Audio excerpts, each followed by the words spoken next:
وسهلا بكم مشاهدينا إلى فقرة المؤشر، وهي الخاصة بالأخبار الاقتصادية الرياضية. قال جوزيه مورينيو مدرب مانشستر يونايتد إن الأندية الإنجليزية قوية اقتصاديا، ما يجعل السوق مفتوحا على كل شيء.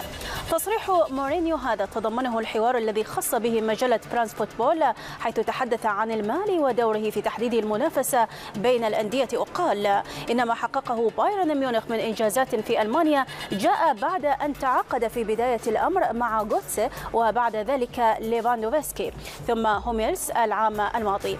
هذا وأضاف مورينيو أنه يصعب على أي فريق في إنجلترا أن يكون في مهيمنا بشكل مستمر، سواء كان مانشستر يونايتد أو ليفربول أو حتى مانشستر سيتي.